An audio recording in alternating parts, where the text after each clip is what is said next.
পিতার পরিচয়ে সন্তান নাজাত পাবে না, সন্তানের পরিচয়ে পিতা নাজাত পাবে না। যদি তাই হতো নূহের ছেলে কেনান জান্নাত পেয়ে যেত, ইব্রাহিম আলাইহিস সালামের বাবা আজর জান্নাত পেয়ে যেত, নবীর আপন চাচা যার সঙ্গে আমার রাসূল গোটা জীবন কাটায় দিলেন আবু তালেবও জান্নাত পেয়ে যেতেন। বংশের পরিচয় দিয়ে জান্নাত পাওয়া যেত, আবু লাহাবও জান্নাত পেয়ে যেত। বংশ দিয়ে নয়, পিতার পরিচয় দিয়ে নয়, সন্তানের পরিচয় দিয়ে নয়। জান্নাত পাওয়ার জন্য যেটা সবচেয়ে সবার আগে প্রয়োজন সেটা হলো একমাত্র দিলের মধ্যে ভয় থাকতে হবে। কার? আসতে বলবেন না কার? আল্লাহ। ইন্না আক্রামাকুম ইনদাল্লাহি আতকাকুম, তোমাদের মধ্যে সেই লোকটাই সবচেয়ে বেশি সম্মানিত যে আমি আল্লাহ আমাকে সবচেয়ে বেশি ভয় করে। আমার বন্ধুগণ, তাকওয়া এমন একটা গুণের নাম, তাকওয়ার পরিপূর্ণ গুণ যদি কোনো বান্দার মধ্যে অর্জিত হয়ে যায় সে বান্দাই মহা সফল হয়ে যায়। যদি বলি সুবহানাল্লাহ। কোরআন যখন খুলি আমরা, কোরআন খোলার সঙ্গে সঙ্গে মহান রব্বুল আলামিন আগে মুত্তাকিদের পরিচয় তুলে ধরেছেন। যারা পারেন ঠোঁট মিলিয়ে মিলিয়ে একটু গুনগুন করে আমার সঙ্গে পড়ুন, সওয়াব পেয়ে যাবেন। হুদাল্লিল মুত্তাকিন আল্লাযীনা ইউমিনুনা বিল গায়বি ওয়া ইউকিমুনাস সালাতা ওয়া মিম্মা রাযাকনাহুম ইউনফিকুন والذين يؤمنون بما أنزل إليك وما أنزل من قبلك وبالآخرة هم يوقنون أولئك على هدى من ربهم وأولئك هم المفلحون جربون الله أكبر। সফল হতে চাও নাকি? মুত্তাকি হয়ে যাও। মুত্তাকি কারা? পাঁচটা গুণের অধিকারী যারা। কয়টা গুণের বলেন?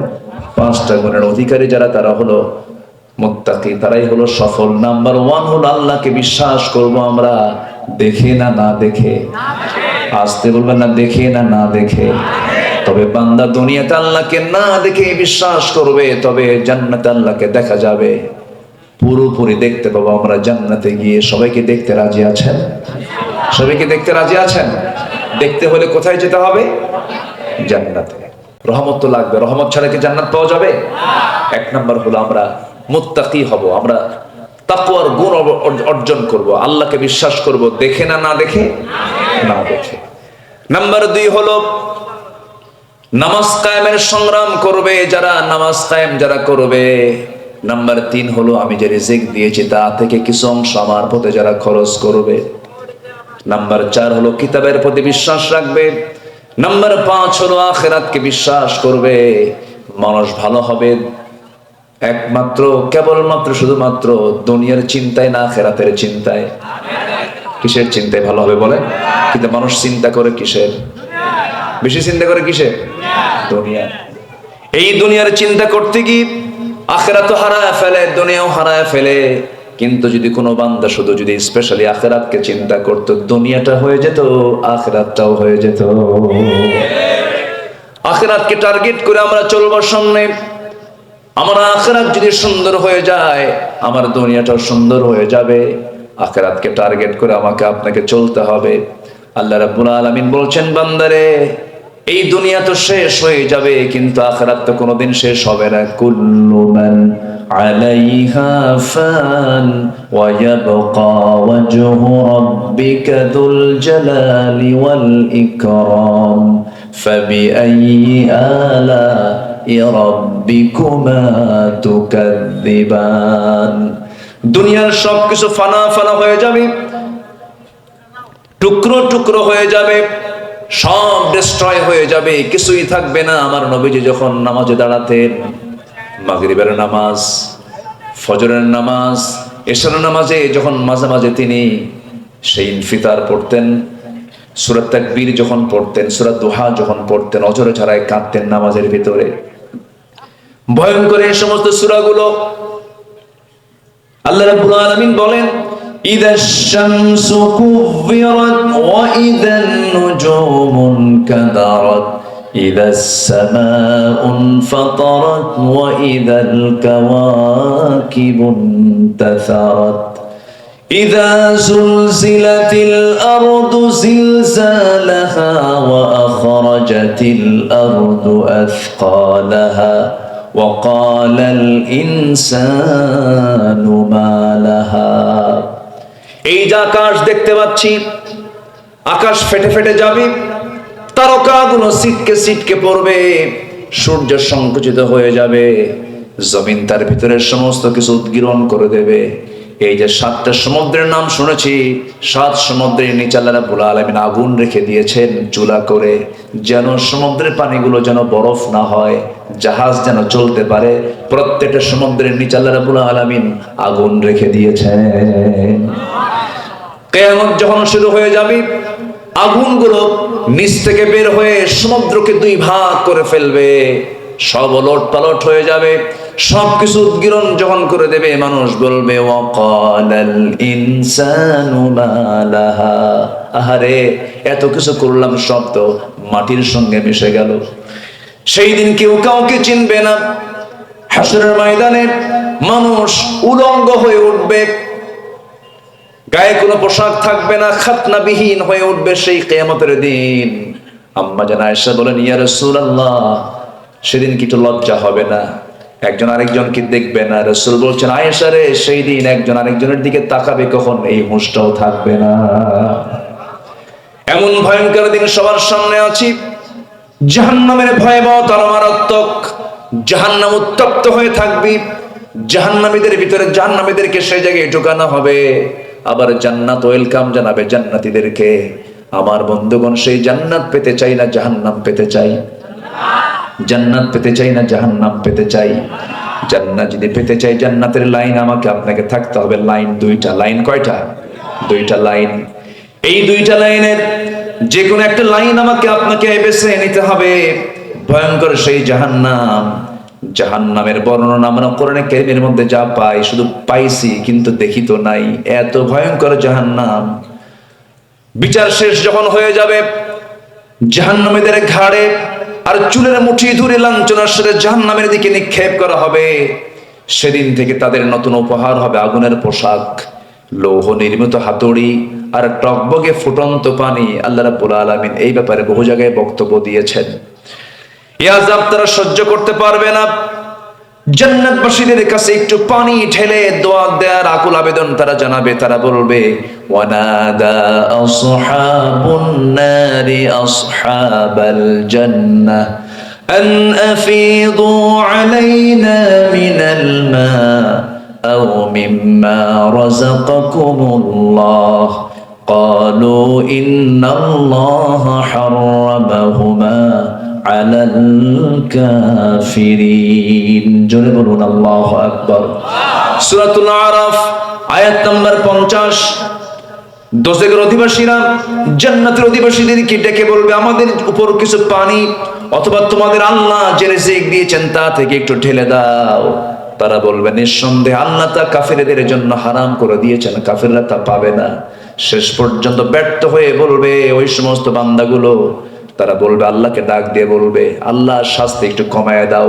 ইউখাফফাফু আন্না ইয়াওমান মিনাল আযাব। কি ভয়ঙ্কর সেই দিন। এবং তাদেরকে বর্ষনা করে বলা হবে, ক্বালু আওয়ালাম তাকু তা'তিকুম রুসুলুকুম বিল বায়িনাত ক্বালু বালা ক্বালু ফাদউ ওয়া মা দুআউল কাফিরিনা ইল্লা ফি দালাল। তোমাদের কাছে কি তোমাদের রাসূলগণ সুস্পষ্ট নিদর্শন বলে নিয়ে আসেন নাই? জাহান্নামীগণ বলবে, সব এসেছিল কিন্তু আমরা তা করি নাই, আমরা তা আমল করি নাই। সব সেদিন সব ব্যর্থ হয়ে যাবে। শেষ পর্যন্ত তারা চিৎকার করে বলবে, রব্বানা আখরিজনা না'মাল সালিহান গায়রাল্লাযী কুন্না না'মাল أولم نعمركم ما يتذكر فيه من تذكر وجاءكم النذير فذوقوا فما للظالمين من نصير। মানুষ সব অস্থির হয়ে বলবে, আল্লাহ দুনিয়াতে পাঠায় আমরা ভালো আমল করব, কিন্তু কোনো সুযোগ হবে না আল্লাহ। শেষ পর্যন্ত তাদেরকে জাহান্নামের মধ্যে যখন নিক্ষেপ করে ফেলবেন, তারা বলবে ইয়াকুলু ইয়া লাইতানি কুনতু তুরাবা। সেদিন তারা আফসোস করে বলবে, আরে মাটি যদি হয়ে যেতাম, শেষ হয়ে যেতাম, কিন্তু কোনো সুযোগ নাই। জাহান্নামের মধ্যে ফেলবে, চামড়াটা জাহান্নামের আগুনে পড়ে যাবে। আল্লাহ বলছেন তোর শাস্তি যেন একটু যেন না কমে। বাদদাল্লাহুম জুলুদা, এই চামড়া চেঞ্জ করে আবার নতুন চামড়া দেব, জাহান্নামের স্বাদ আস্বাদন করবি। আবার ওইদিকে এমন জান্নাত আল্লাহ রাব্বুল আলামিন রেখে দিয়েছেন, সেই জান্নাতের মধ্যে 4টা নহর থাকবে, মধুর নহর, দুধের নহর, শরাবের নহর, পানির নহর। সুবহানাল্লাহ বলবেন না? দুনিয়ার খাবার খেলে মানুষ বুড়া হয়ে যায়, কিন্তু জান্নাতের খাবার যখন বান্দা একবার মুখে নেবে, বুড়া হওয়াটা তার জন্য হারাম হয়ে যাবে। সে কখনো বুড়া হবে না, চির যৌবন নিয়ে থাকবে, যৌবনের শক্তি ডাবল ডাবল হয়ে যাবে। মন চাবে আল্লাহ ওই যে উড়ন্ত পাখিটা উড়ে যায়, ফ্রাই করে খাবো। সামনে ট্রেতে তার সামনে জান্নাতের সমস্ত খেলমানরা তার সামনে, ওই উড়ন্ত পাখিটার ফ্রাই, তার ভাজা গোশতটা তার সামনে হাজির হয়ে যাবে। যেরকম সুবহানাল্লাহ। এমন হুর দেওয়া হবে, লাম ইয়াতমিসহুন্না ইনসুন ক্বাবলাহুম ওয়ালা জান وحور عين كأمثال اللؤلؤ المكنون। জোরে বলি আল্লাহু আকবার। আল্লাহ জান্নাতীদেরকে জান্নাতের মধ্যে ঢুকায় দিয়া ওই সমস্ত হুরদের সঙ্গে বিয়ে বসায় দিবেন। কি করে দিবেন বলেন? বিয়ে বসায় দিবেন। তাহলে জান্নাতেও বিয়ে আছে না নাই বলেন? আজকে দুনিয়ার জিন্দেগিতে বিয়ে না করে কাম কুকাম যারা করতেছো, ওই সমস্ত হুররা তোমরা পাবা না। ওই হুর পাওয়ার জন্য হারাম পন্থা বর্জন করতে হবে, হারামকে বাদ দিতে হবে। আমার বন্ধুগণ, আল্লাহ রাব্বুল আলামিন জান্নাতের ভিতর অনেক অফার দিয়েছেন, খাদ্যের অফার দিয়েছেন, হুরের অফার দিয়েছেন। এই সমস্ত বিষয়গুলো নিয়ে গোটা কোরআনের 3 ভাগের 1 ভাগ শুধু জান্নাত জাহান্নামের আলোচনা করেছেন, আখিরাতের আলোচনা করেছেন। যুবকরা যদি কোরআনটা নিয়ে যদি একটু গবেষণা করে যদি স্টাডি করত, দুনিয়ার কোনো মোহ তাকে আকৃষ্ট করতে পারত না। আল্লাহু আকবার বলেন। আপনি যা চাবেন জান্নাতে তাই পাবেন, মন যা চাবে। ওয়ালাকুম ফিহা মা তাশতাহি আনফুসুকুম ওয়ালাকুম ফিহা মা তাদউন নুজুলাম মিন গফুরির রহিম। মন যা চাবে তাই পাবে।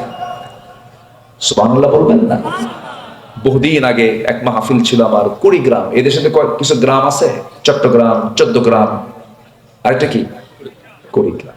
তো কুড়িগ্রামে মাহফিল, তো এরকম জান্নাতের নিয়ামত নিয়ে আলোচনা করতেছে। হঠাৎ করে এক বুড়ো চাচা বলে, হুজুর বহু জান্নাতের খাবারের কথা বললেন, বহু নিয়ামতের কথা বললেন, কিন্তু একটা নিয়ামত মনে বাদ পড়ছে। হুজুর কি বিড়ি থাকবে না জান্নাতে? একদম সাধারণ মানুষ, উনি খুব পেরেশান,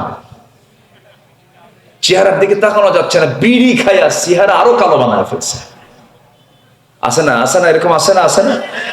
খুব নেশা। রাত 3টার দিকে ঘুম থেকে উঠে ও তখন বিড়ি খায়। আবার কিছু কিছু লোক আছে এত পান খায়, পান খান সমস্যা নাই, পান তো আমি খেতে মানা করছি না, পান তো রস। দাদির মুখ লাল না হলে কেমন হয়? দাদা খাবেন, দাদি খাবেন, সময় কাটে, ভালো খান, 2টা 3টা 4টা 3 বেলায় খাইলেন, সমস্যা নাই। 60-70টা পান খান, এটা কেমন কথা? এ তো ছাগলও খায় না। আছে কিনা বলে? আপনার তো ক্যান্সার হয়ে যাবে আপনার, এত কি খাওয়া যায়? পান খান খান, আবার পানের সাথে আবার হাকিমপুরি রাহমাতুল্লাহ আলাইহি, এখানে তো ক্লেম আছে, অভিযোগ আছে। রাগ করতেছেন মনে হয় আপনারা। এই সমস্ত কথাগুলো কি বলার দরকার আছে ভাই? আসতে বলবেন না, আছে না নাই?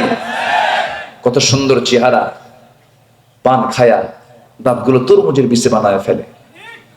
আমার রাসূল যখন মারা যান, আম্মা জান আয়েশা বলেন তার দাঁতগুলো মুক্তোর দানার মতো ঝিলিক মারতেছিল।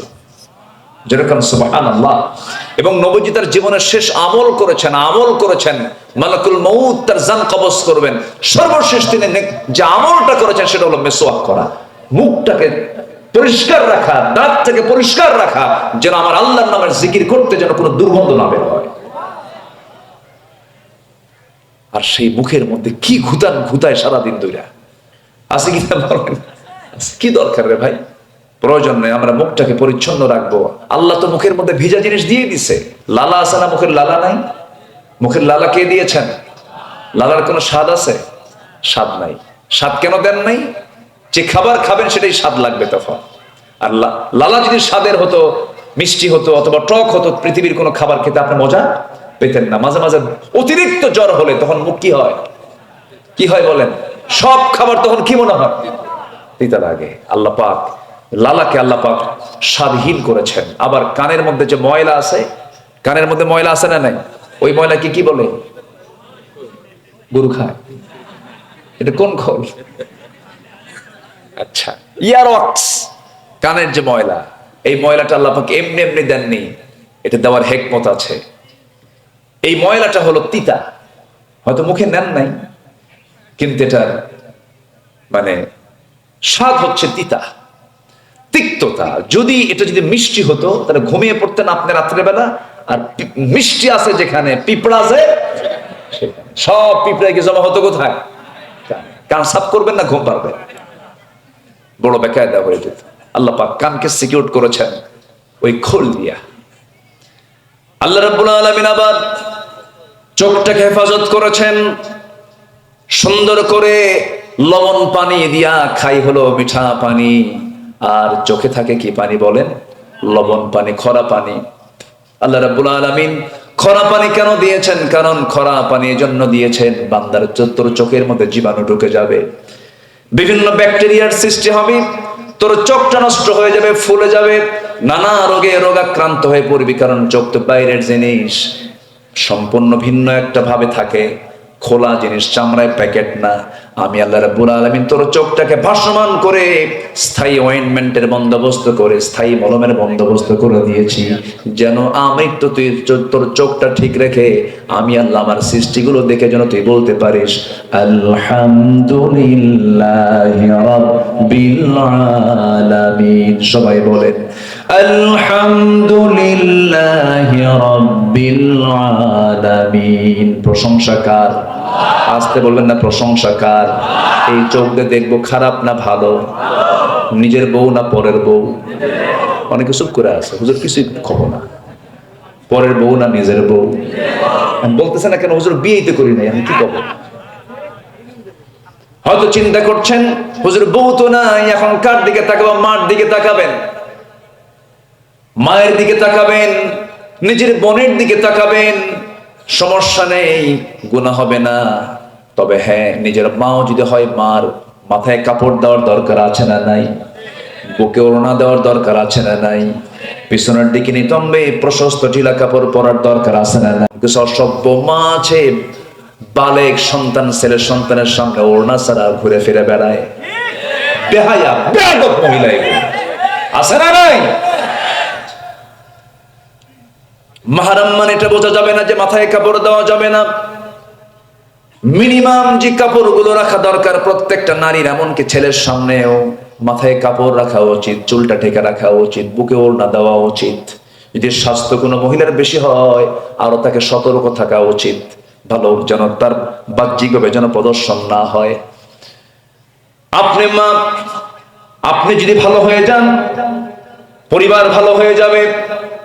পরিবার যদি ভালো হয়ে যায়, সমাজ ভালো হয়ে যাবে। সমাজ যদি ভালো হয়ে যায়, রাষ্ট্র ভালো হয়ে যাবে। কিন্তু আজকে মেয়েদেরকে, ওই পশ্চিমারা মেয়েদেরকে ঘরের মধ্যে রেখেছে না বের করে দিয়েছে? কি বোরকা পরে না খালি গায়ে? খালি গায়ে, উলঙ্গ দুনিয়া। আজকে মেয়েদের গায়ে কোনো পোশাক নাই, অথচ আল্লাহ রাব্বুল আলামিন বলেছেন আইয়ুদনিনা আলাইহিন্না মিন জালাবিবিহিন। বাইরে যখন বের হবে, প্রশস্ত কাপড় পরে বের হবে, বোরকা পরে বের হবে, ঢেকে ঢুকে বের হবে।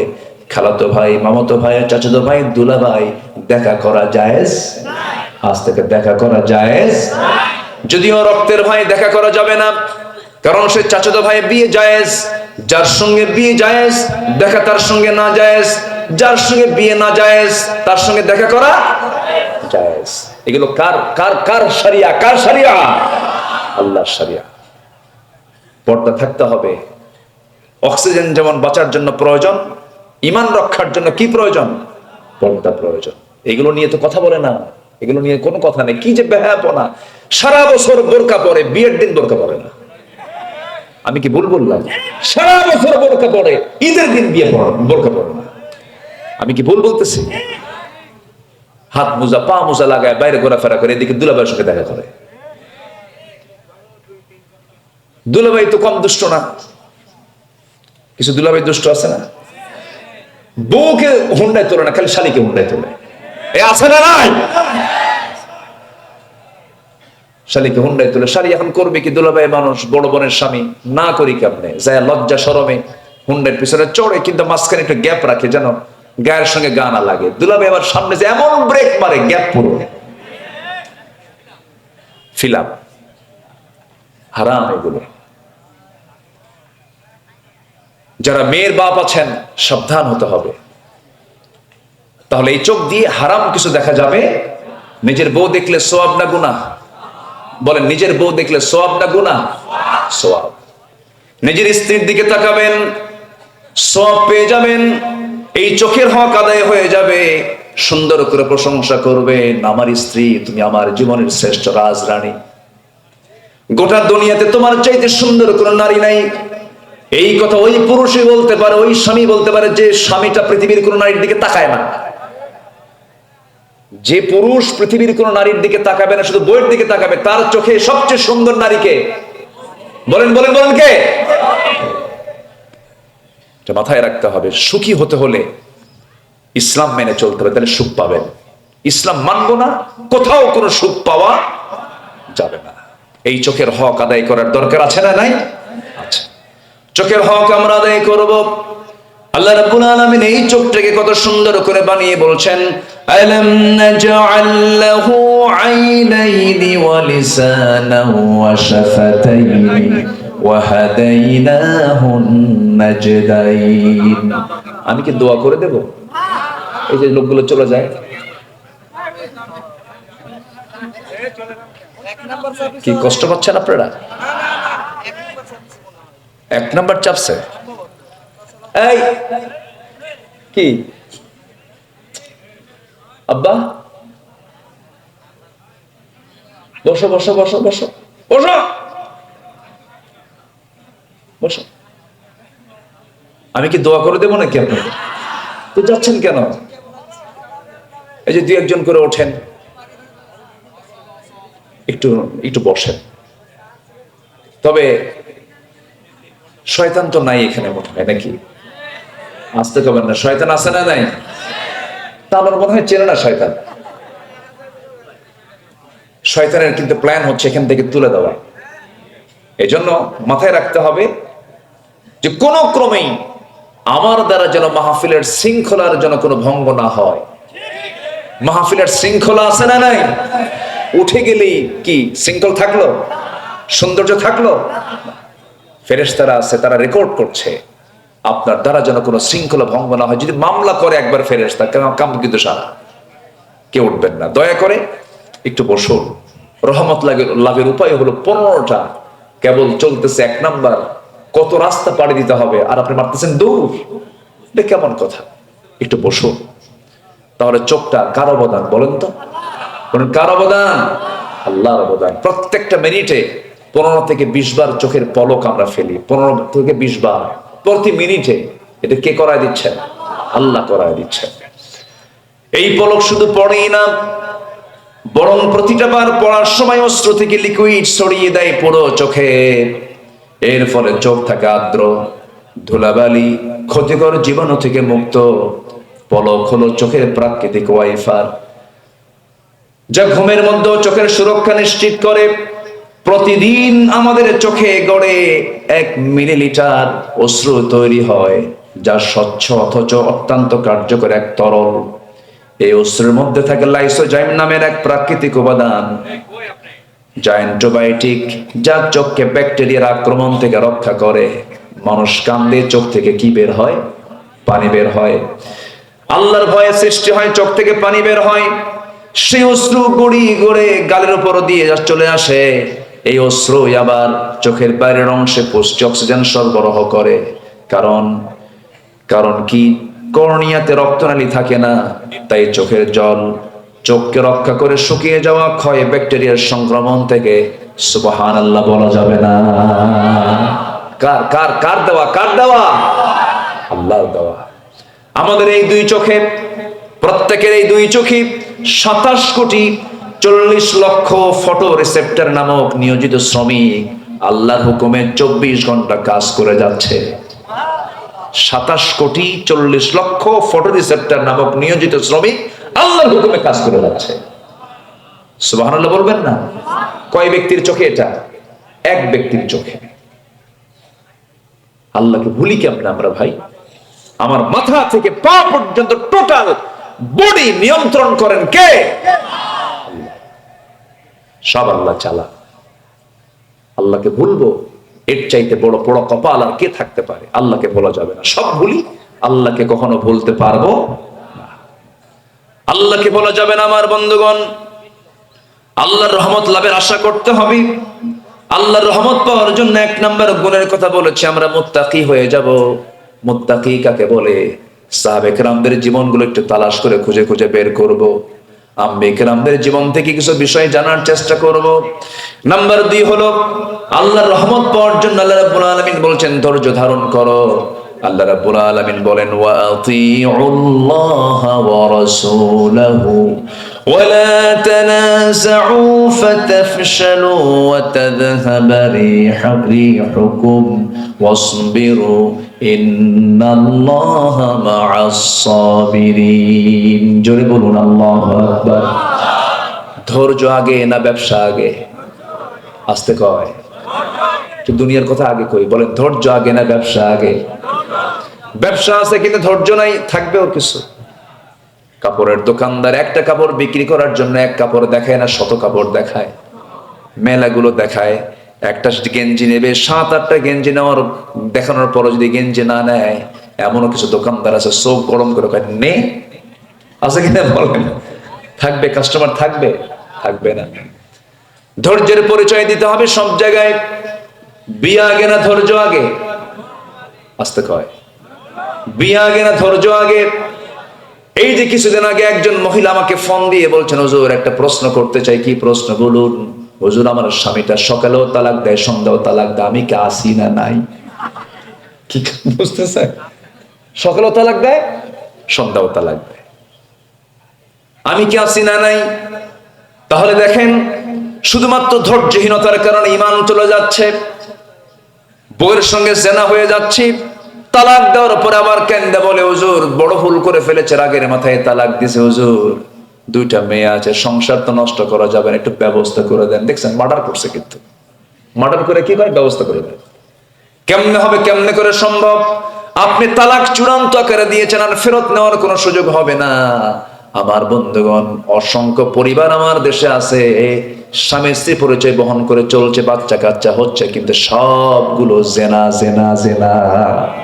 ঠিক কিনা? জেনা। শরিয়ত বোঝে না, ধৈর্য নাই, মুখে যা আসছে তাই কইছে। এক তালাক তো 3, আত-তালাক মাররাতান, 3 তালাক, আত-তালাক মাররাতান, 2 তালাক। কিন্তু কোনো কোড নাই, কোনো নিয়ম নাই, কোনো মানে সিস্টেমই নাই, একসাথে 100 তালাক। আছে না এরকম? 100 তালাক দিয়ে আবার কয় হুজুর শ্বশুর শুদ্ধ তালাক, কি শাশুড়ি শুদ্ধ তালাক দিচ্ছে। এগুলো কোনো কথা বলেন তো? ইমানদার ভারসাম্যহীন এরকম হতে পারে? ইমানদার কখনো ভারসাম্যহীন হয়? ইমানদার হবে স্ট্যান্ডার্ড, তার চলাফেরা হবে নরমাল, নাই স্পেশাল। এই স্পেশাল কিসের নরমাল? ইমানদার থাকবে কি নরমাল মানুষের মতো? স্পেশাল থাকবে স্পেশাল। বলেন, সবাই মিথ্যা কথা বলবে, ইমানদার মিথ্যা কথা বলবে না। ইমানদার থাকবে হলো ব্যতিক্রম। ইমানদারের সাথে অন্য লোকের কোনো সম্পর্ক, মানে যে ডিফারেন্সটা হবে আকাশ জমিন। ইমানদাররা তার চলাফেরা, তার চালচলন, তার কথাবার্তা সব হবে একরকম না ভিন্ন রকম? ভিন্ন রকম, একটু ভিন্ন হবে। আমার বন্ধুগণ, ধৈর্যশীল আমরা হব। পৃথিবীতে এমন কোন পয়গম্বর নাই যে পয়গম্বরকে আল্লাহ রাব্বুল আলামিন ধৈর্যের মতো গুণ দেন নাই। ধৈর্য এমন একটা গুণ, এই ধৈর্য যার আছে তার সফলতা নিশ্চিত। ধৈর্য যার নাই তার সফলতা কখনো অর্জন হবে না। এই যে এত রাত ধরে 11:30 বাজে এই মাটিতে শক্ত জায়গায় সারাদিন কাজ করার পরে এখানে বসে বসে আপনারা কোরআন শুনতেছেন, এখানে ধৈর্যের দরকার আছে না নাই বলেন? আছে। ধৈর্য ছাড়া কোনো কিছুই কিন্তু অর্জন হয় না। ধৈর্যটা অবলম্বন করা একটা যোগ্যতা, আর রাগ করা কোনো যোগ্যতা না। রাগ এমনি করা যায়। বাগান সাজাতে অনেক পরিশ্রম করতে হয়, জঙ্গল করতে কি পরিশ্রম করতে হয়? জঙ্গল এমনি এমনি হয়ে যায়। কিন্তু আপনি একটা গার্ডেন বানাবেন, একটা পরিচ্ছন্ন পার্ক বানাবেন, বহু শ্রম সেখানে তৈরি, বহু শ্রম দিয়ে সেই পার্কটা বানাতে হয়, বাগানটা সাজাতে হয়। কিন্তু আপনার জঙ্গল হওয়ার জন্য কিচ্ছু লাগে না, রাগের জন্য কোনো যোগ্যতা লাগে না, রাগের জন্য কোনো পরিশ্রম লাগে না। ধৈর্যের জন্য অবশ্যই যোগ্যতার দরকার আছে না নাই? আমার বন্ধুগণ, আদম থেকে শুরু করে আমার রাসূল পর্যন্ত সব নবীর জীবনে যতগুলো গুণ ছিল, এর মধ্যে অন্যতম গুণ হলো সবর ছিল তাদের মাঝে 100%। আদম আলাইহিস সালাতু ওয়াস সালাম জান্নাতের মধ্যে ছিলেন, ভালোই ছিলেন, ভালোই খেয়েছেন। আম্মা জান হাওয়া আলাইহিস সালাতু ওয়াস সালামকে নিয়ে জান্নাতের মধ্যে ভালোই কাটাইছেন। দুনিয়াতে তাদের আসার কোনো প্রয়োজন ছিল না, কিন্তু ওয়াসওয়াসা দিয়েছিল কে? কে বলেন? কে দিয়েছিল? কে দিয়েছিল? তো শয়তান যদি জান্নাতের মধ্যে গিয়ে আমার আব্বা আম্মাকে যদি ওয়াসওয়াসা দিয়ে যদি ফায়াজাল্লাহুমা পদস্খলন ঘটাতে পারে, সেই শয়তান বুঝি রাজশাহী জেলার তানোর উপজেলা চেনে না? চেনে কিনা? শয়তান এসে আপনাকে ধরবে, অ্যাটাক করবে।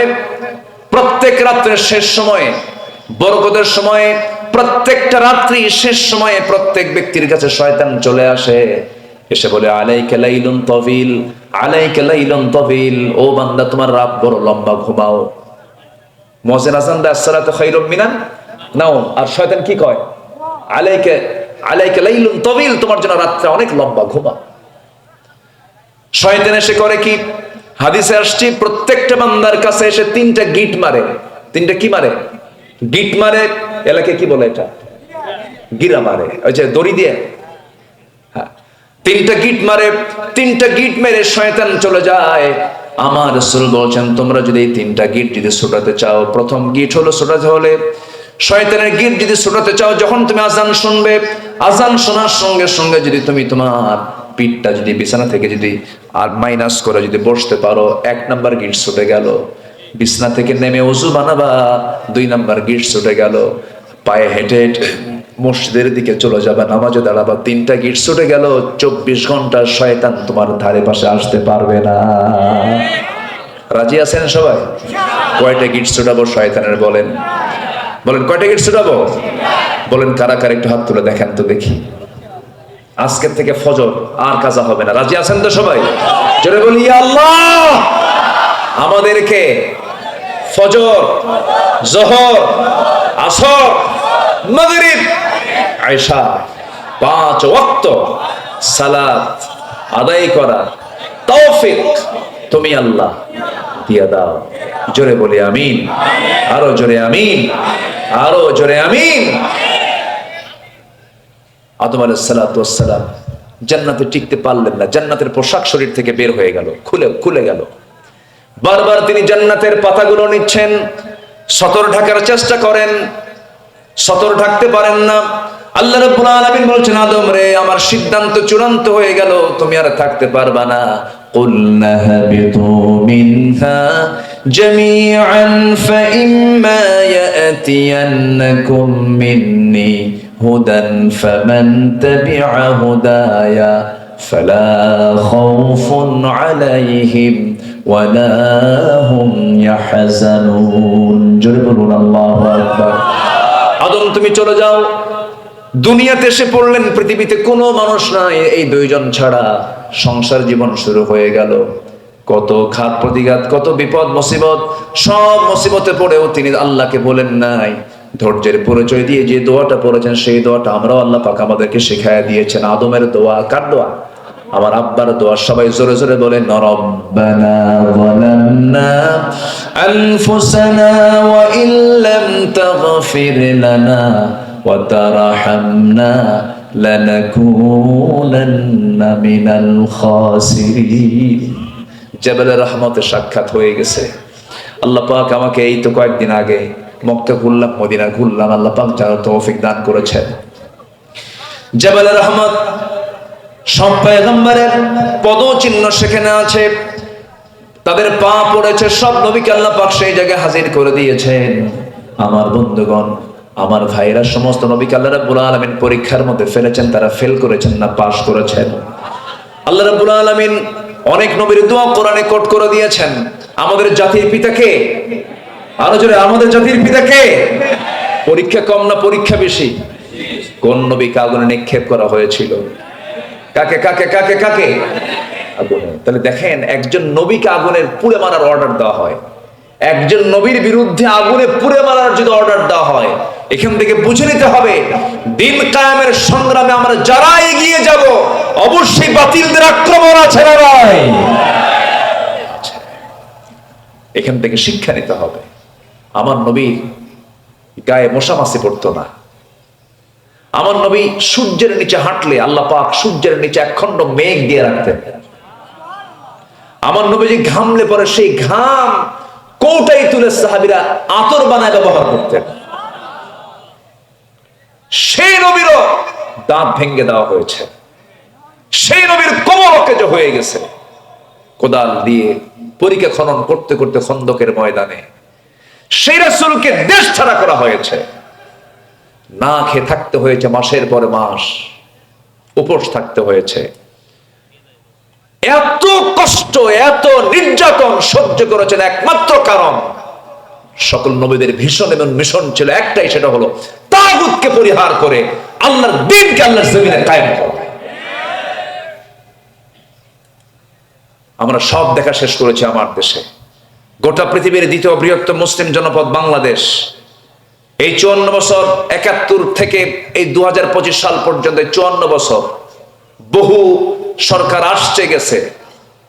এর আগেও পাকিস্তান পিরিয়ডে আইয়ুব করেছেন শাসন, মুজিব দিয়েছেন ভাষণ, জিয়া কেটেছেন খাল, আমাদের চাচাইয়ের সাদের তাল বেতাল। 16 বছর মাঝখান দিয়ে চলছে শুধু হরতাল আর হরতাল। সব দেখা শেষ। আগামীর বাংলাদেশকে আমরা সাজাতে চাই কোরআনের বাংলাদেশ। রাজি আছেন কারা কারা? হাত উঁচু করে দেখান মুসলমান।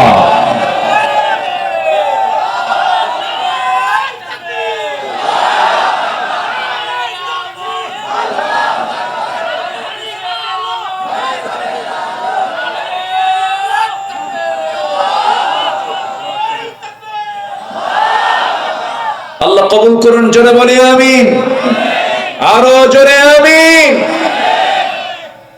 যে মুসলমান আল্লাহর আইন প্রতিষ্ঠিত হোক চায় না, ওর নতুন করে ঈমান আনতে হবে। আমি একদম ক্লিয়ার কথা বলে দিলাম, যে মুসলমান আল্লাহর আইনকে জমিনের কায়েম হোক এটা চায় না, বলে প্রয়োজন নাই, ওর নতুন করে ঈমান আনতে হবে। ওর নামাজ কবুল হবে না, ওর হজ কবুল হবে না, ওর দান সাদকা কিচ্ছু কবুল হবে না। সম্মানিত ভাইরা, ইব্রাহিম আলাইহিস সালামকে আগুনে নিক্ষেপ করা হয়েছে।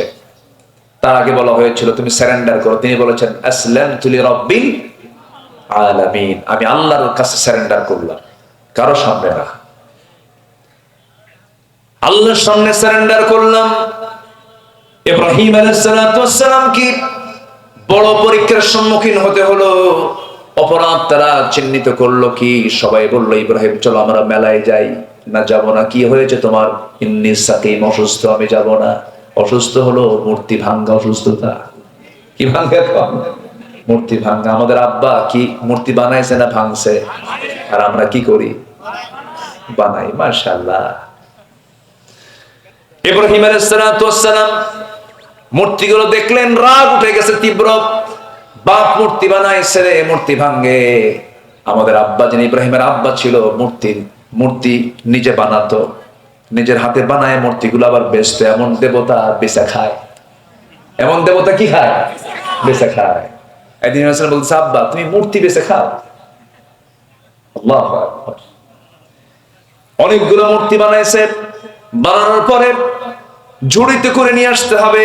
বাপ আজর বলছে ইব্রাহিম জড়িত করে তুমি নিয়ে আসো বাজারে, মূর্তিগুলো বেচতে হবে। আচ্ছা আব্বা আপনি যান। পাঠায় দিছে আগেই। সবল সন্তান মজবুত সন্তান, শক্তিশালী সন্তান, দেহে প্রচন্ড শক্তি, রাগ উঠছে মারাত্মক হারে। প্রত্যেকটা মূর্তির মাথাগুলো মটকায় দিছে, বুঝেন তো? মাথাগুলো মটকায় দিয়া ওই ঝুড়িতে তুলে মাথায় নিয়ে চলে আসছে বাজারে। বাপের সামনে যখন সেই ঝুড়িটা নিচে নামাইছে, দেখে একটার মাথা ঠিক নাই। জিব্বে কামড় দিয়ে বলে, আব্বা এগুলো করছো কি? আব্বা আমার দোষ নাই, মারামারি লাগছিল। কি লাগছিল? আমাদের আব্বা দেখছেন কি ছিলেন তিনি, কোনো ভয় পেতেন না।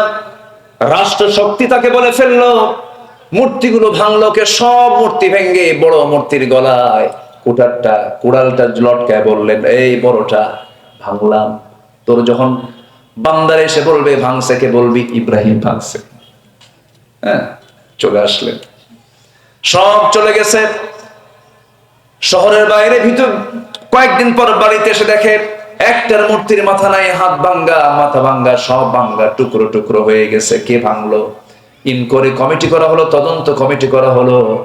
যখন প্রশ্ন করা হলো, আদম ও ইব্রাহিম ভাঙছে কে? আমারে প্রশ্ন করো কেন? মূর্তিকে জিজ্ঞেস করো। দাওয়াতি কাজ আছে না নাই? বলেন, কি দাওয়াতি কাজ আছে না নাই? এর মধ্যে দাওয়াত আছে না নাই? কি দাওয়াত দিয়েছেন? ওরে জিজ্ঞাসা করো, উত্তর ওর মধ্যে আছে। বুঝতে আর দেরি হলো না, এই কাজ ইব্রাহিম ছাড়া কেউ করে নাই। সেই নমরুদের পার্লামেন্ট আইন পাস হয়ে গেল। গোটা দেশবাসীকে ডাক দিয়ে দেশবাসীর চোখের সামনে চরকিতে তুলে নিয়ে তাকে আগুনে নিক্ষেপ করা হবে। দম দাউ দাউ করে আগুন জ্বলতেছিল, তাকে নিক্ষেপ করা হচ্ছে। ওই সময় বলা হলো, ইব্রাহিম তুমি কি চাও বলো? আমি আল্লাহকে পেতে চাই। সন্তান বাপ পর্যন্ত তার বিরুদ্ধে দাঁড়িয়ে গেল। কিন্তু এত বড় কঠিন মুসিবতে আসার পড়ার পরেও একটা বারের জন্য তিনি আল্লাহকে বলেন নাই। আল্লাহ রাব্বুল আলামিন এই নবীকে কত দাম দিয়েছেন। ওয়া ইয ইয়ারফাউ ইব্রাহিমাল কওয়াইদা মিনাল বাইতি ওয়া ইসমাঈল। আল্লাহু আকবার। ওই কাবা শরীফের কাজ করেছেন কোন নবী? বলেন কোন নবী? কোন নবী বলেন? মূল মিস্ত্রি কে আর লেবার কে? বলুন, লেবার কে? ও ইসমাঈল। মিস্ত্রি ছাড়া লেবার চলে না, লেবার ছাড়া মিস্ত্রি চলে না। জোগাল দিতেন ইসমাঈল আলাইহিস সালাতু ওয়াস সালাম, কাজ করলেন। আল্লাহ রাব্বুল আলামিন কি বলছেন? আল্লাহ রাব্বানা তাকাব্বাল মিন্না ইন্নাকা আনতাস সামিউল আলিম। এই দোয়াটা ইব্রাহিমের দোয়া, আদমের দোয়া শিখলাম, আমার নবীর দোয়া শিখেছি, এরপরে ইব্রাহিমের দোয়া শিখলাম আমরা। এরকম করে যত নবী পৃথিবীতে এসেছেন, বিপদে যখন পড়ে গেছেন দোয়া পড়েছেন, আল্লাহর কাছে সাহায্য চেয়েছেন। একজন নবীকে মাছ গিলে খেয়ে ফেলেছিল। কোন নবী বলেন? কোন নবী? ইউনূস আলাইহিস সালাতু ওয়াস সালাম। মাছ যখন খেয়ে ফেললো, সেই সময় তিনি বললেন, লা ইলাহা ইল্লা আনতা সুবহানাকা ইন্নী কুনতু মিনাজ জালিমিন। জোরে বলুন আল্লাহু আকবার। বিপদ থেকে বাঁচায় দিয়েছেন কে? মূসা আলাইহিস সালাতু ওয়াস সালাম দেশে থাকতে পারলেন না, তাকে হত্যার হুলিয়া জারি করে দিল। তার বিরুদ্ধে ফেরাউন কেন করলো? প্রচন্ড রাগী মানুষ ছিলেন তিনি। তার চোখের সামনে ফেরাউন গোত্রের একটা লোক এসে বারবার বাঁকাতেরা কথা বলে। তিনি বলছেন, বাঁকাতেরা কথা বলো কোনো না, এটা আমার ঠিক কথা। তর্ক বিতর্কের এক পর্যায়ে মূসা আলাইহিস সালামের একটা অভ্যাস ছিল, কি মারা বলেন? থাপ্পড় মারা। 2 বছর থেকে প্র্যাকটিস। প্রথম থাপ্পড় স্টার্ট হয়েছে ফেরাউনের গাল দিয়া। ওই থাপ্পড় মেরে দিলেন ওর গাল যেতে যখন থাপ্পড় মেরে দিয়েছেন, সঙ্গে সঙ্গে শাসন করার জন্য মারলেন তিনি, কিন্তু মরে গেছে। থাপ্পড় মারা সারা, মরে যাওয়া সারা। আল্লাহকে বলছে, আল্লাহ দোষ তো আমার না, আমি তো মারছি ওকে শাসন করার জন্য, বেয়াদবি করে মরে গেছে, দোষ আমার না, দোষ তোমার, তুমি মেরে ফেলছো। আল্লাহ তো মারে, আল্লাহ মারে না? বাঁচান কে? মারেন কে? আল্লাহ মারেন। যুক্তি তো ঠিক আছে। মূসা কালিমুল্লাহ, আল্লাহু আকবার। আল্লাহ বলছেন, মূসা এই যে মার্ডারটা হয়ে গেল, আর থাকতে পারবে না, দেশ ছাড়ো। দেশ ছেড়ে চলে গেলেন। খুব রাগী মানুষ তো কিছুই করতে পারবে না। ধৈর্যহীন হলে পরে কোনো অর্জন হবে না, ধৈর্যহীনের জন্য কোনো অর্জন নাই। মূসা আলাইহিস সালাতু ওয়াস সালাম চলে গেলেন সেই মাদিয়ান, যে মাদিয়ানে তাকে কেউ চেনার কথা নয়, অনেক দূর চলে গেছেন, একাকী লুকায় চলে গেছেন, হিজরত করে চলে গেছেন। হিজরত করে যাওয়ার পরে প্রচন্ড ক্ষুধা লাগছে, তৃষ্ণার্ত তিনি। সামনে পেলেন একটা কূপের মধ্যে থেকে পানি তুললেন, মিঠা পানি, মিষ্টি পানি তিনি পান করলেন, কলেজায় পানি চলে আসলো, তৃপ্তি চলে আসলো, ক্ষুধা নিবারণ হলো, তৃষ্ণা নিবারণ হলো। পাশে দাঁড়ায় দাঁড়ায় চিন্তা করতেছেন, হঠাৎ করে দেখতে পেলেন দূর থেকে দুইটা মহিলা হাতে বালতি নিয়ে আসে কূপ থেকে পানি নেবে বলে। ভাবলেন মহিলা মানুষ, কষ্ট হবে, দাঁড়ায় আছে খামাখা, অযথা তাদের সময় দেরি করার কি দরকার, দাঁড়ায় আছে, ওই কূপ থেকে পানি নেয় না। বলতেছে এই মহিলারা তোমরা এখানে দাঁড়ায় থেকে কি করো, সন্ধ্যার পরে তো কষ্ট হয়ে যাবে, দাও বালতি দাও, আমরা কূপ থেকে পানি তুলে দেই। বলতেছে যে আমাদের আব্বা যান বুড়া মানুষ, আবিনা শাইখুন কাবীর, আমাদের আব্বা বুড়া মানুষ, নড়াচড়া করতে পারে না, এই জন্য আমরা বাধ্য হয়ে আসছি, পুরুষ না এই জন্য আমরা আসছি। ঠিক আছে বালতি দাও। কূপের কাছে চলে গেলেন, উপরে একটা ঢাকনা, সেই ঢাকনা টান দিতে 7 থেকে 8 জন যুবকের প্রয়োজন হয়। মুসা আলাইহিস সালাতু ওয়াস সালাম বাম হাতে ধরলেন আর ফিকা মারলেন, সিটকে 14 হাত দূরে গিয়ে পড়লো। ওই দুইটা মহিলা থরথর করে কাঁপে, এটা মানুষ না অন্য কিছু। আল্লাহু আকবার বলবেন না? নবীদের গায়ের জোর কম না বেশি? গায়ের শক্তি কম না বেশি?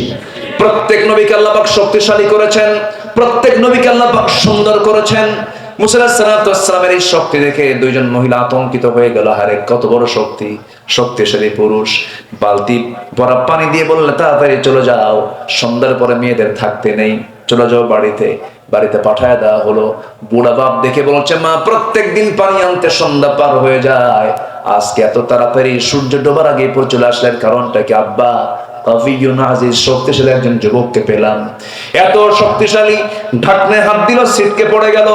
খুব শক্তিশালী একজন যুবক। বুড়ো বাপ বলতেছে, আমার মা শোনো, তুমি আমার বড় মেয়ে, আগামীকালকে যাবে, ওই পুরুষকে সামনে পেয়ে আমার পক্ষ থেকে সালাম জানায় বলবে সেজন্য আমার বাড়িতে আসে, আমি তাকে দাওয়াত দিলাম। আচ্ছা ঠিক আছে আব্বা, আমি যাবো। পরের দিন বড় মেয়েকে পাঠায় দিয়েছেন, যে বলতেছে, আব্বা বুড়া মানুষ আপনাকে সালাম জানিয়েছেন, আপনি আমাদের বাড়িতে আসবেন। মুসা স্যার মনে মনে খুব খুশি, কেউ চেনে না এখানে, খুব ভালোই তো হলো, পরিচয় হলে তো ভালোই হয়। ভাবলেন একটু যাই। এখন বলতেছে, আমি কেমন করে যাব, আমি তো বাড়ি চিনি না, আপনি আমাকে বাড়ি চিনায় দিবেন কেমনে, আমি তো বাড়ি চিনি না। মহিলা বলতেছে, আপনার কোনো টেনশন করার দরকার নাই, আমি সামনে সামনে চলবো, আপনি আমার পিছে পিছে চলবেন, আমি যেদিকে যাবো আপনি সেদিকে যাবেন। মুসা আলাইহিস সালামের চোখ বড় বানায় বলতেছে, মহিলা তুমি আমাকে কি পুরুষ ভাবো, আমি কি পিছে থাকার পুরুষ নাকি? আমি পিছে থাকবো, তুমি মহিলার সামনে থাকবে, আমার চোখের গুনাহ হয়ে যাবে, আমার চোখের গুনাহ আমি করতে চাই না, পুরুষের সঙ্গে বেশি কথাও বলতে হয় না, অতএব আমি সামনে যাব, তুমি পিছনে থাকবে। রাস্তায় চলতে চলতে যখন তুমি দেখবে আমি ভুল পথে যাচ্ছি, তখন বলো বাম। তোমার মুখ থেকে শুধু 2টা শব্দ বের হবে, বাম ডান, বাম ডান, অতিরিক্ত কোনো কথা বলা জায়েজ নাই। এবার মহিলা মনে মনে কয়, গতকালকে দেখলাম শক্তিশালী, আজকে দিকে চরিত্র ভালো, বদ নজর নাই ভালো। কি কথা বলেন না? দেখা শেষ হয়ে গেল। বাড়িতে পৌঁছে গেছেন, বৃদ্ধ লোকটার সামনে দাঁড়ানো, সালাম বিনিময় করলেন। সালাম হওয়ার সঙ্গে সঙ্গে সালামের জবাব দিয়ে ফেলছেন বুড়ো মানুষটা। বুড়ো মানুষ জবাব দিয়ে বলছে, হে যুবক, তোমার নাম তো মুসা। উনি এখন আশ্চর্য হয়ে ভাবলেন, গত পরশুদিন, গত কয়েকদিন আগে এত কষ্ট করে দূর দূরান্ত পাড়ি দিয়ে এত দূর পর্যন্ত আসলাম, কিন্তু জানলাম, ভাবতেছিলাম আমাকে চিনবে না, কিন্তু এই লোকটা আমার চিনল, আমার নাম মুসা, কয় ফেরাউনের লোক নাকি? কি কথা কি বুঝতেছেন আপনারা? চিন্তায় পড়ে গেছেন। সঙ্গে সঙ্গে এবার বৃদ্ধ লোক চিন্তা করেছে, ও মুসা তুমি কি চিন্তা করো? উনি হতভম্ব হয়ে গেছেন, অবাক হয়ে গেছেন। এবার বলছেন, হে মুসা চিন্তা করুন, আরো কিছু জানি কি, থাপ্পড় মারছো, মরে গেছে, এরপর এখানে পালায় আসছো। কথা বোঝেন নাই? ব্যাখ্যা সহ বলে দিয়ে আরো জড়সড় হয়ে গেলেন। এবার বলছেন, ও মুসা তুমি তোমার শত্রুর কাছে পৌঁছো নাই, তুমি এমন ব্যক্তির সামনে দাঁড়িয়েছো, যদিও চামড়াগুলো কুঁচকে গেছে, চোখে কম দেখে, কিন্তু এই বুড়া কিন্তু দুনিয়ার সাধারণ বুড়াদের কাতারের বুড়া নয়। এই বুড়ার পরিচয় হলো ইলা মাদিয়ানা আখাহুম শুআইবা, আল্লাহ তাআলা মাদিয়ানবাসীর জন্য যাকে নবী করে পাঠিয়েছেন, আমি হলাম আল্লাহর পয়গম্বর শুআইব আলাইহিস সালাতু ওয়াস সালাম। সেই সময় মুসা নবী হন নাই। রাগ কম না বেশি? এই বলেন, রাগ কম না বেশি? বেশি। নবী সেই সময় হন নাই। এবার শুআইব আলাইহিস সালাতু ওয়াস সালাম বলছেন, মুসা শোনো, গতকালকে আমার মেয়েকে দেখেছো, আজকেও মেয়েকে দেখেছো, 2টা কন্যার যে কোনো একটা কন্যাকে তোমার সঙ্গে আমি বিয়ে দেব, তুমি কি আমার মেয়েকে বিয়ে করবা নাকি? নবীর মেয়েকে বিয়ে করবেন এমন কোন মানুষ কি থাকতে পারে নাকি? কি ভাগ্যবান তিনি মনে করলেন। বললেন, আমি বড় ভাগ্যবান, আপনি আমাকে প্রস্তাব দিয়েছেন, আপনি যদি এখনই সম্মতি দেন আমি এখনই বিয়ে করব। এবার আল্লাহর নবী বলছেন, শুআইব বলছেন, শোনো মুসা, তোমার রেকর্ড ভালো না, কেন থাপ্পড় মারলে মানুষ মরে। থাপ্পড় মারলে কি মানুষ মরে। আমি মেয়েকে বিয়ে দিয়ে তো বিপদে পড়ে যাব, কিন্তু এই মুহূর্তে বিয়ে দেবো না, বিয়ে দেবো শর্ত আছে কি, আমার বাড়ির গুলো ছাগলগুলো যে আছে, ছাগলগুলো তোমাকে 8 বছরে চড়াতে হবে অনার্স কোর্স, 10 বছর করলে পরে মাস্টার্স কোর্স হয়ে যাবে। কোরআন শরীফে এগুলো আছে না নাই? আছে না নাই বলেন তো? 10 বছরে তোমাকে এই মেষগুলো চড়াতে হবে। সঙ্গে সঙ্গে মুসা আলাইহিস সালাম রাজি হয়ে গেলেন। বলেন তো পৃথিবীতে যত জন্তু জানোয়ার আছে সবচেয়ে বাঁকা তেড়া জাত একটা আছে, তার নাম কি বলেন? একবার যদি ব্রেক মারে, দুইটা পা যদি একবার বসায় দেয়, দড়ি ছেড়ে কিন্তু পাবলিক নড়ে না। কি ঠিক কিনা কম? এই ছাগল নড়ে না। আমার বন্ধুগণ, সেই ছাগল চড়ানোর দায়িত্ব এই মুসার মতো একজন পয়গম্বর যিনি খুব রাগী ছিলেন, তাকে দায়িত্ব দেওয়া হলো। 10 বছর ছাগল চড়ালেন। 10 বছর ছাগল চড়ান শেষ হয়ে গেল। ইবনে কাসিরে আসছে, সর্বশেষ দিন যেদিন তিনি ছাগল পালগুলো বাড়ির দিকে নিয়ে আসবেন, একটা ছাগল পাল থেকে মারছে একদিকে দৌড়, ছিটকে পড়া সেই ছাগলটা ধরার জন্য ছাগল সহজে ধরা দিচ্ছে না, আল্লাহর পয়গম্বর ছাড়ছেন না। রাগ কমার কথা না বাড়ার কথা, বাড়তেছে। ছাগল দৌড়াই, মুসার রাগ বাড়ে। বাড়তে বাড়তে এক পর্যায়ে তিনি ঘেমে গেলেন, ছাগলটাও ঘেমে গেল। ছাগলকে চট করে ধরে ফেললেন, দুই হাতে দুই পা শক্ত করে ধরে শূন্যের উপরে চড়াই দিয়ে মারবে না ছাড়। কিন্তু লক্ষ্য করে দেখেন ছাগলটার চোখ মুখে ভয়, চোখ মুখে ভীতু ভীতু ভাব, শরীরটা হাঁপাচ্ছে, কাঁপতেছে, লোমকূপ দিয়ে ঘামগুলো ঝরে ঝরে পড়তেছে। মুসা আলাইহিস সালামের মধ্যে একটু দয়া হলো, আরে ছাগল মাইরা কি লাভ, দুই হাত থেকে ছেড়ে দিয়ে কোলের মধ্যে তুলে নিয়া একটু আদর করলেন, একটু তাদের প্রতি দয়া পরবশ হলেন, মোহাব্বত করে কাছে টেনে নিলেন। আর ভাবলেন তোরে মেরে কি লাভ, তোকে মারবো না, তোকে মাফ করে দিলাম। আল্লাহ বলছেন, মুসা তোমার রাগ কমে গেছে, ধৈর্যশীল হয়েছে, নবুয়ত দিয়ে দিলাম। সুবহানাল্লাহ। রহমত পাবো আমরা দুইটা উপায়ে। 1 নাম্বার পাইলাম, যদি আমরা মুত্তাকি হতে পারি আল্লাহর রহমত পেয়ে যাব। নাম্বার 2 হলো ধৈর্যশীল হলে কার রহমত পাবো? কার রহমত পাবো? কার রহমত পাবো? আরো আছে কয়টা বলেন? নুরু আজকে শেষ না শুরু? কি শুরু? কিছু ভাই চলে গেছেন, অনেক রাত হয়েছে, দোয়া করে দিই নাকি? হ্যাঁ, চালাবো আলোচনা, জোরে বলি ইনশাআল্লাহ। খুব সুন্দর মানুষ আপনারা। ফজর পর্যন্ত থাকবে, সবাই থাকেন, আমি চলে যাই, খুব ভালো, আলহামদুলিল্লাহ, অনেক সুন্দর মানুষ আপনারা। নাম্বার 3 হলো আল্লাহর রহমত পাওয়ার জন্য দরকার হচ্ছে ইবাদতে মনোযোগী হওয়া, মনোনিবেশ হওয়া। ইবাদতে যেন মন যেন অন্যদিকে না যায়। সকল ইবাদতে মনোযোগ দেব কার দিকে? আসতে বলবেন না, কার দিকে? অর্থাৎ মুখলেস হব। কি হব? মুখলেস। আবার এই তানোরের মুখলেস হওয়া যাবে না। মুখলেস নামের লোক আছে না নাই? ওই মুখলেস না, কিন্তু এটা হচ্ছে কোরআনের মুখলেস। কিসের মুখলেস? কোরআনের মুখলেস হতে হবে। আল্লাহ রাব্বুল আলামিন বলেন, ওয়ামা উমিরু ইল্লা লিয়া'বুদুল্লাহা মুখলিসিনা লাহুদ-দ্বীন حنفاء ويقيموا الصلاة ويؤتوا الزكاة وذلك دين القيمة। মুখলেস হতে হবে, একমাত্র আল্লাহর জন্য ইবাদতকে নির্দিষ্ট করতে হবে। নাম্বার 4 হলো দান করব দেখে দেখে না, আল্লাহর সন্তুষ্টির জন্য। কার জন্য? কার জন্য? কার জন্য? আল্লাহ বলছেন, বান্দারে মা তুনফিকু বিয়ামিনি, যা তুমি ডান হাতে দান করেছো, বাম হাত জানে না, বাম হাত দিয়েছে, ডান হাত জানে না, এমন গোপন দানকারীকে আমি আল্লাহ রাব্বুল আলামিন আরশ আজিমের ছায়ায় আমি তাকে জায়গা করে দেব। রহমত কার পাবো আমরা বলেন? আল্লাহর রহমত পেয়ে যাব, আল্লাহর পথে দান করব। মান যাল্লাযী ইউকরিদুল্লাহু কারদান হাসানান ফায়ুদাঈফাহু লাহু আদআফান কাসীরা। নাম্বার 5 হলো আল্লাহর শরণে লিপ্ত থাকা।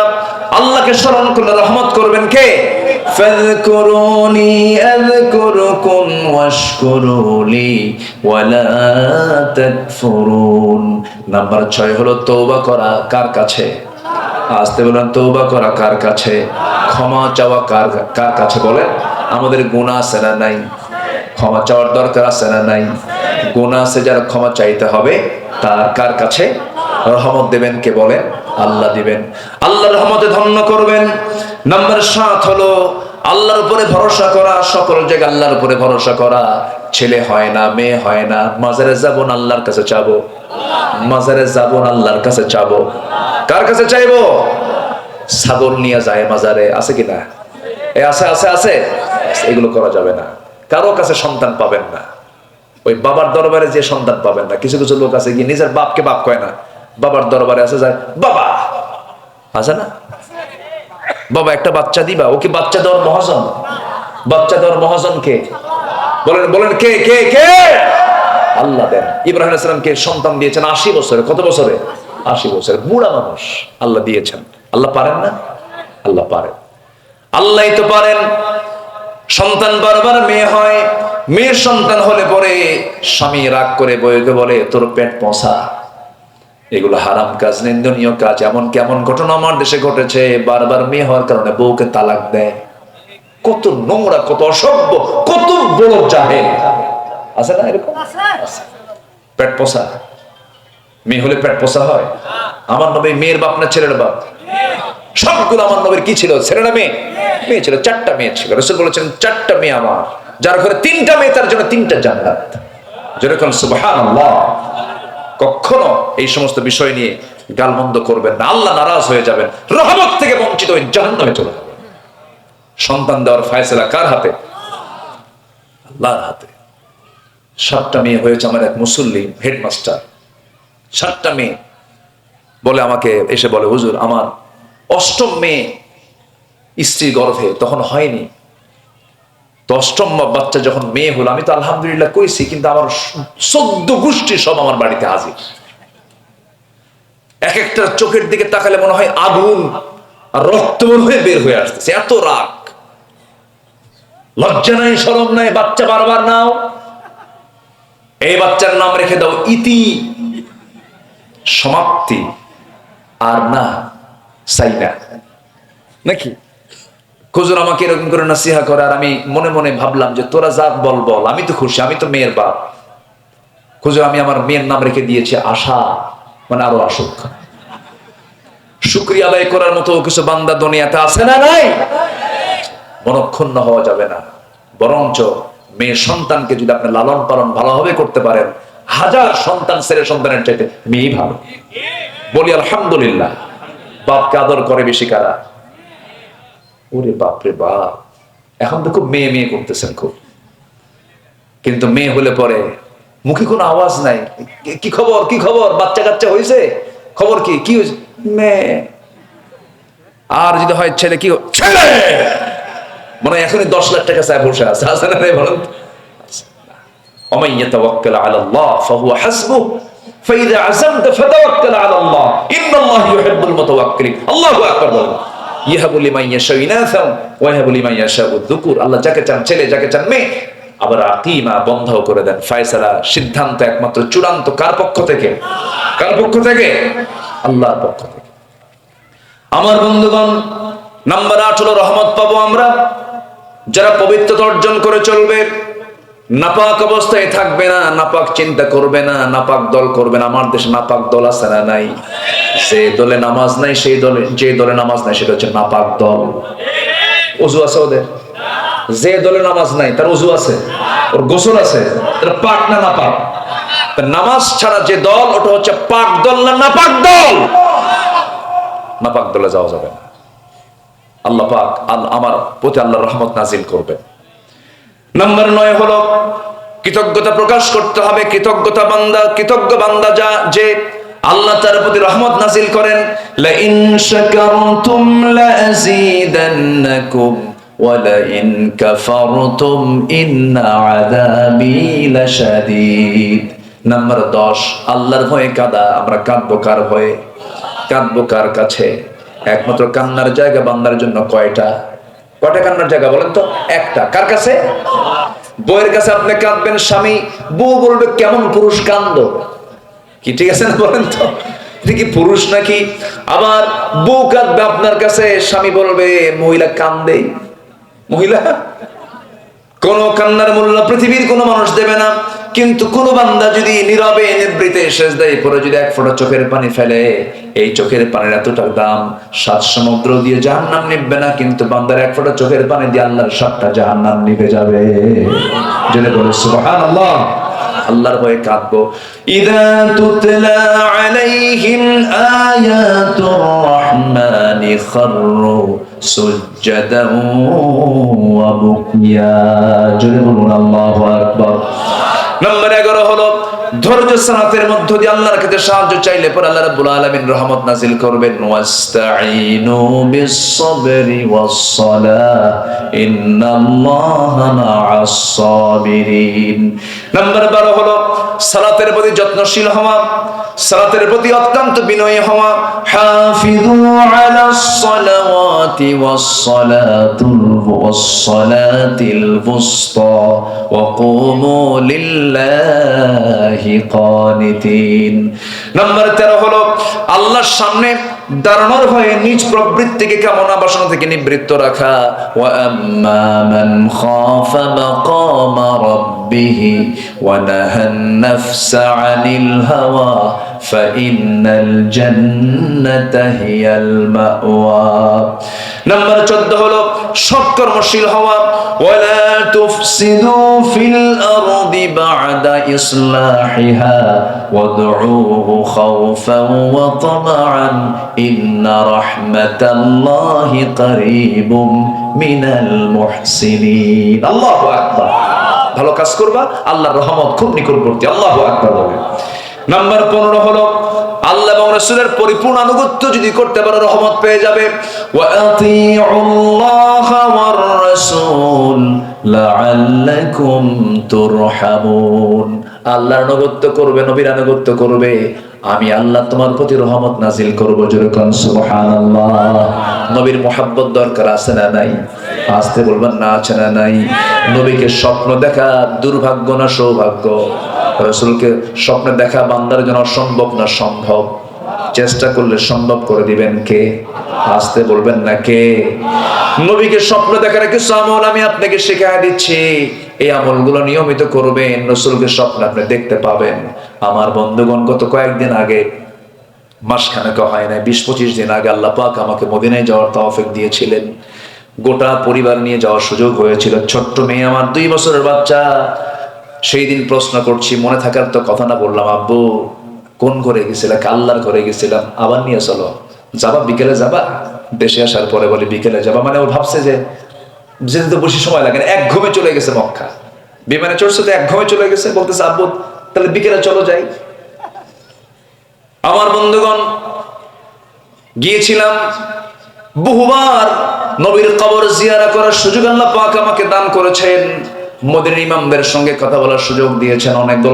অনেক গল্প করেছে, অনেক কথাবার্তা শুনেছি। কোথায় কোন কূপ ছিল, কোথায় কোন জায়গায় বসতেন রাসূল, কোন জায়গায় বসে খুতবা দিতেন রাসূল, কোন জায়গায় তিনি আহলে সুফফাদের সঙ্গে বৈঠক করতেন।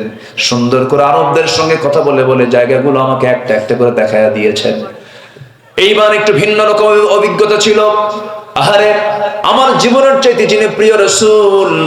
অনেক ধনী মানুষ আছে আমেরিকা যায়, স্ট্যাচু অফ লিবার্টি দেখে আসে, অস্ট্রেলিয়া সিডনি দেখে আসে, সিঙ্গাপুর মালয়েশিয়া যায়, কিন্তু সোনার মদিনা যেতে পারে না। পোড়া কপাল, ঠিক কিনা? কি কপাল, কি কপাল? পোড়া কপাল। মদিনায় যেতে পারে না আমার বন্ধুগণ। অথচ যে নবী মদিনায় শুয়ে আছেন, মদিনায় শুয়ে থেকে রাসূলের সম্মান মর্যাদা কার পরে? আল্লাহর পরেই তার দাম। আমার জীবনের চাইতে তার দাম, অবশ্যই তার সম্মান কম না বেশি? আমাকে ভালোবাসতে হবে আমার জীবনের চাইতে কম না বেশি? এবার রাত 3টার দিকে কোন এক রাত্রে গেলাম, রাত 3টা, ফজরের আযান হয় নাই। পৃথিবীতে এমন একটা জায়গা আছে যে জায়গার ব্যাপারে রাসূল বলেছেন, মা বাইনা বাইতি ওয়া মিনবারি রাওদাতুম মিন রিয়াদিল জান্নাহ। এই যে আমার ঘর আর ওই যে আমার মিম্বার, যেখান থেকে খুতবা দেই, এর মাঝখানের যে অংশটুকু, এই মাঝখানের অংশটুকু আল্লাহ পাক জান্নাতের টুকরা বানায় দিয়েছেন। যেরকম সুবহানাল্লাহ। কিসের টুকরা বলেন? জান্নাতের টুকরা। আমার প্ল্যান হলো আমি সেই জায়গায় যাব। অনলাইনে বুকিং করে যেতে হয়, কিন্তু বেশিক্ষণ থাকার সুযোগ থাকে না। আল্লাহর ফয়সালা সেই জায়গায় গেলাম। গিয়ে দেখি অনেক প্রবাসী বাংলাদেশি, কিশোরগঞ্জ বাড়ি, ময়মনসিংহ বাড়ি, সিরাজগঞ্জ বাড়ি, যশোর বাড়ি, বিভিন্ন জায়গার কিছু আমার দেশের মানুষ ড্রেস পরে আছে, তারা পরিষ্কার পরিচ্ছন্নতার চাকরি করে। আমাকে দেখা মাত্র এক ঝাঁক মেরে সে সালাম দিবে, হুজুর আপনি আসছেন, দেখি কি করা যায়। বেশিক্ষণ থাকা যেন 10 মিনিট পরে তুলে দেয়, আবার আরেক কিছু লোক ঢুকায় নেয়।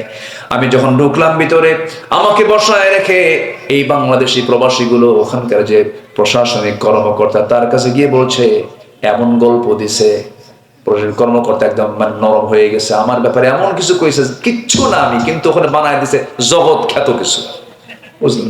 বলছে যে আমরা এমন এক শায়েখ আমার দেশ থেকে আসছে, লক্ষ লক্ষ মানুষ তার ওয়াজ শুনে, খুবই আমাদের দেশে খুবই তার নাম, এই অনেক বড় মাপের আলেম, কিন্তু আমি তো জানি আমি কি, আমি তো নগণ্য গোলাম, আমি কিচ্ছু না, লা ইলমা লানা ইল্লা মা আল্লামতানা।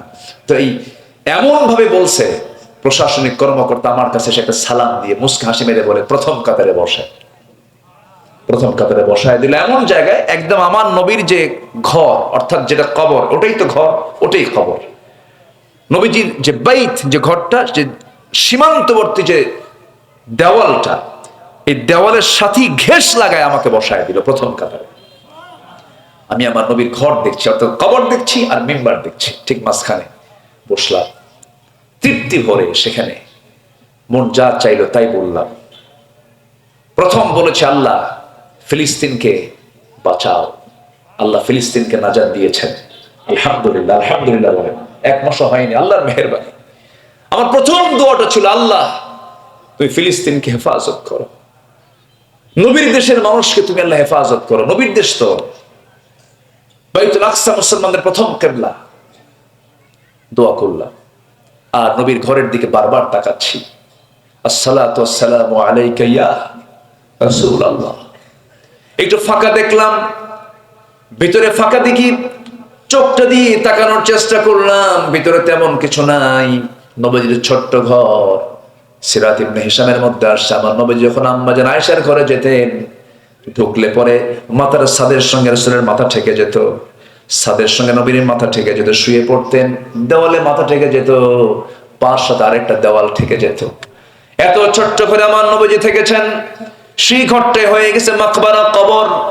আমার নবীজি সেই জায়গায় উরুতে মাথা রেখে আম্মা জানকে বলেছেন, আয়েশা আমি মনে হয় বাঁচবো না, আমি মনে হয় দুনিয়া থেকে বিদায় নিয়ে নেব, যে কোনো মুহূর্তেই দুনিয়া থেকে বিদায় নিয়ে নেবো। আয়েশা একটা কথা বলি, আমি দুনিয়া থেকে বিদায় নিচ্ছি, আমার উম্মতকে বলে দিবা, আমার উম্মতরা যেন কখনো অন্তত 5 ওয়াক্ত নামাজ না ছেড়ে দেয়। যেখানে বসেছিলাম তার পাশেই রাসূল শুয়ে শুয়ে আজ থেকে 1500 বছর আগে আম্মা জান আয়েশাকে এই মেসেজটা দিলেন, দুনিয়া থেকে বিদায় নিচ্ছিলেন। এরপরে আম্মা জান আয়েশা মাঝে মাঝে বলতেন, হুজুর আমার জন্য আপনি একটু দোয়া করুন। আমার নবীজি একদিন দোয়া করছেন, আল্লাহ আমার আয়েশার আগের পরে সব গুনাহ মাফ করে দাও। আম্মা জান আয়েশার আনন্দ দেখে তার আনন্দ দেখিয়ে রাসূল বলছেন, আয়েশা তুমি এত আনন্দিত কেন? বলছেন, হুজুর আপনি আমার জন্য এমন দোয়া করেছেন, এই দোয়ার চেয়ে শ্রেষ্ঠ দোয়া আমি আমার জীবনে আর কখনো মনে করি না, পাবো না। রাসূল বলছেন, আয়েশা রে তোমার জন্য যেমন করে দোয়া করলাম, আমি আমার উম্মতের জন্য প্রত্যেকটা দিন সকাল সন্ধ্যা এমন দোয়াই করি, আল্লাহ আমার উম্মতের সকল গুনাহগুলো আগের পরের মাফ করে দাও। আমার ভাইরা, সে রাসূল মদিনায় শুয়ে আছেন, মদিনার ওই মাটিতে শুয়ে আছেন, দুনিয়া থেকে দেখেন কবরে শুয়ে শুয়ে কাঁদতেছেন। হাসরের ময়দানে সবাই বলবেন নাফসি নাফসি, আমার নবী বলবেন উম্মতি উম্মতি, আমার বন্ধুগণ সেই নবীর দল আমরা করব, সেই নবীর রেখে যাওয়ার দায়িত্ব আমরা পালন করব। সেই দিন কায়েমের জন্য আমাকে আপনাকে কাজ করতে হবে। কোনো ফরজ হুকুমকে আমরা লঙ্ঘন করব না, কোনো সুন্নাহকে আমরা বাদ দেব না। আমার বন্ধুগণ রাসূলকে জীবনের চাইতে বেশি ভালোবাসবো। একদিন রাসূল বলছেন, ওমর তুমি আমাকে কেমন ভালোবাসো? সঙ্গে সঙ্গে ওমর ফারুক চোখ বন্ধ করে বলছে, হুজুর আমার জীবনের চাইতে একটু কম ভালোবাসি না, ভালো করে বলো। একসময় হাওমাও করে কেঁদে বলছেন ওমর ফারুক, আল্লাহর কসম হুজুর আমি আমার জীবনের চাইতে আমি আপনাকে বেশি ভালোবাসি।